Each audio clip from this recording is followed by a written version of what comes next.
Shalom teman-teman, di channel YouTube ini kita akan belajar banyak hal tentang kehidupan anak-anak muda dan persoalan apa aja yang sering kita alami dan bagaimana cara kita untuk mengatasinya. So, buat semua teman-teman muda dimanapun kamu berada, silakan ikutin channel ini. Jangan lupa like, komen, dan juga subscribe biar channel ini semakin hari semakin bisa menjadi berkat buat teman-teman dan untuk kemuliaan nama Tuhan. Teman-teman, hari ini kita akan belajar rahasia untuk percaya diri. Mungkin setiap kita hari-hari ini atau mungkin saat ini kamu sedang mengalami situasi di mana kamu nggak percaya diri, kamu minder dengan keadaanmu, kamu minder dengan potensi kemampuan kamu, dan kamu nggak percaya kamu bisa jadi sesuatu yang besar atau sesuatu yang kamu harapkan dan kamu nggak mampu untuk mencapainya karena kamu merasa bahwa kamu orang yang aku nggak pintar, aku nggak cantik, aku nggak hebat dan sebagainya. Nah, hari ini kita akan membahas tentang rahasia bagaimana agar kita bisa dapat percaya diri. Oke, jangan khawatir, jangan bimbang, jangan ragu, bukan cuma kamu aja yang mengalaminya. Bahkan teman-teman katakan tokoh-tokoh di dalam Alkitab pun mengalami hal yang demikian. Ada Musa di sana ketika Tuhan memanggil dia untuk menjadi orang yang memimpin bangsa Israel keluar dari tanah Mesir menuju ke tanah perjanjian, yaitu tanah Kanaan, untuk bangsa Israel beribadah kepada Tuhan. Musa mengalami situasi yang sama yang kamu alami, bahwa Musa merasa bahwa dia nggak sanggup.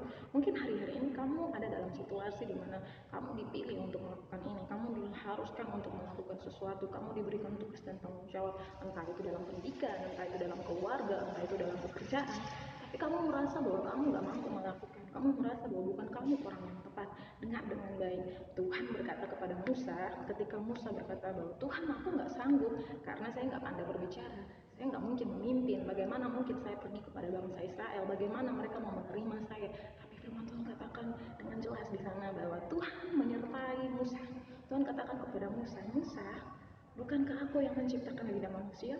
Ketika Musa berkata, Tuhan, aku berat lidah, aku nggak sanggup berbicara, Tuhan mengatakan kepada Musa dengan jelas bahwa Tuhan yang menciptakan dia, Tuhan merancangkan hal yang besar bagi dia, dan Tuhan yang akan menyertai dia untuk mencapai rancangan Tuhan bagi hidupnya. Nah, teman-teman, kunci yang pertama untuk bisa kamu percaya diri dalam memimpin, dalam melakukan tanggung jawabmu, dalam melakukan sesuatu yang dipercayakan kepadamu adalah kamu harus percaya bahwa Tuhan yang memutuskan, Tuhan yang memilih kamu, dia akan menyertai kamu untuk melakukannya. Kamu diciptakan dan dirancang khusus oleh Tuhan untuk satu pekerjaan yang besar. So, gak usah khawatir, gak usah ragu, kamu tetap percaya dan belajar dari seorang Gideon. Gideon ini dipanggil dan dipilih Tuhan, diutus untuk menjadi hakim atas bangsa Israel. Dan di dalam Hakim-Hakim pasal 6, di sana diceritakan bagaimana Allah mengutus Gideon untuk membebaskan bangsa Israel dari penindasan orang Midian. Kalau teman-teman baca di ayat yang ke-15, dari kitab Hakim-Hakim pasal 6 ayat yang ke-15, di sana dikatakan ke bawah, tetapi jawabnya kepadanya, Tuhanku, dengan apakah akan kuselamatkan orang Israel? Ketahuilah kaumku adalah yang paling kecil di antara suku Manasye, dan aku pun seorang yang paling muda di antara kaum keluargaku. Nah, teman-teman, ini juga yang mungkin sering kita alami sebagai seorang anak muda. Ketika kita dipercayakan untuk melakukan sesuatu, kita sendiri meragukan diri kita karena kita berpikir, mana mungkin saya bisa melakukan, saya masih muda, saya paling muda di antara rekan-rekan sekerja saya di kantor, saya paling muda di antara rekan-rekan teman-teman saya di sekolah, saya paling muda di antara keluarga saya, di antara. Hal ini juga dialami oleh Timotius, sehingga Paulus menasihatkan kepada Timotius di dalam suratnya untuk Timotius, di dalam 1 Timotius pasal 4 ayat yang ke-12, firman Tuhan katakan, jangan seorang pun menganggap engkau rendah karena engkau muda, jadilah teladan bagi orang-orang percaya dalam perkataanmu, dalam tingkah lakumu, dalam kasihmu, dalam kesetiaanmu, dan dalam kesucianmu. Nah, teman-teman, agar kita nggak dipandang remeh oleh orang lain, ada kunci di sana yang Paulus berikan, ada tips yang Paulus berikan adalah jadilah teladan dalam segala hal. Amin. Kalau kamu bisa jadi teladan dalam tingkah laku, dalam perkataan, dalam tindakan, dalam segala sesuatu hidupmu, dalam kesucianmu, dalam segala hal, kamu gak akan dipandang orang remeh, bahkan mungkin kamu akan jadi contoh baik buat orang lain, karena Tuhan ingin setiap kita sebagai anak-anak Tuhan menjadi berkat di sepanjang kehidupan kita. Teman-teman, agar kita bisa tampil percaya diri, mari kita jadi orang yang mempunyai teladan yang baik dalam hidup kita bagi orang lain.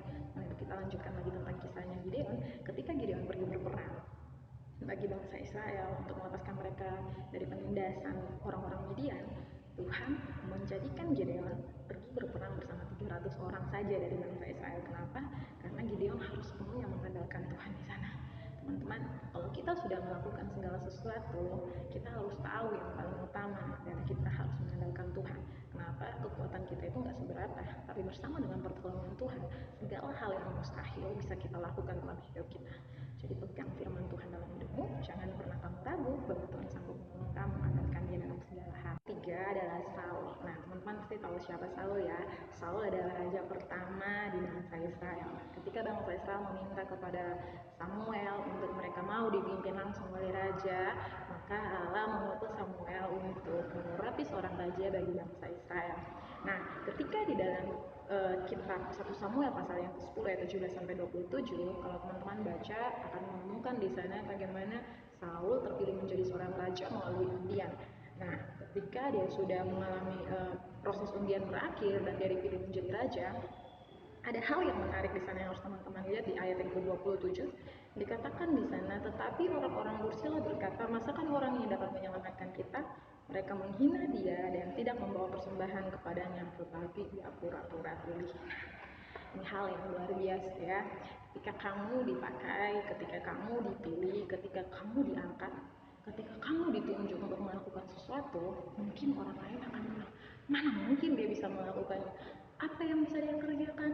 Apa yang sanggup dilakukan? Sepertinya dia nggak punya kemampuan, sepertinya nggak mungkin sama sekali dia melakukan itu untuk kita.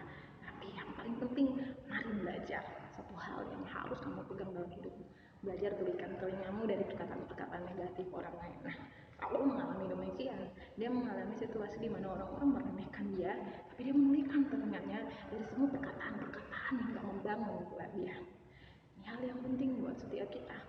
Ketika kamu dipakai Tuhan, ketika kamu dipilih, mungkin di sekolah kamu, mungkin dalam pekerjaan, mungkin di tengah keluarga, dalam lingkungan pergaulan, kamu dipilih untuk menjadi sesuatu oleh Tuhan. Mungkin kamu mengalami hal-hal yang dialami sama seperti yang Saul alami. Kamu ditolak, kamu diremehkan, kamu nggak dianggap, kamu diragukan kemampuannya. Jangan takut dan jangan ragu. Belajar tulikan telingamu dari perkataan negatif. Setiap perkataan-perkataan negatif yang datang dalam hidupmu itu hanya akan mematikan potensi dalam dirimu. Karena itu, coba berpikir positif. Apapun perkataan negatif yang orang berikan untukmu, nggak usah diterima begitu aja. Simpan baik-baik di hatimu bahwa Tuhan menciptakan kamu, Dia membentuk kamu dengan begitu rupa, Dia merancangkan hal-hal besar untukmu, Dia beserta denganmu. Ketika kamu mengandalkan Dia, kamu akan menjadi sesuatu yang luar biasa. Jadi, mari belajar untuk percaya diri. Gak usah ragu, gak usah minder, gak usah lihat apa yang bisa kamu lakukan. Tapi lihat Tuhan yang besar yang bekerja dalam hidupmu. Tuhan sanggup mengubahmu, menjadikan kamu seperti yang Dia mau. Karena itu pegang Tuhan dalam hidupmu, pegang janjinya, kembangkan potensimu, jadilah berkat senantiasa. Terima kasih, Tuhan Yesus.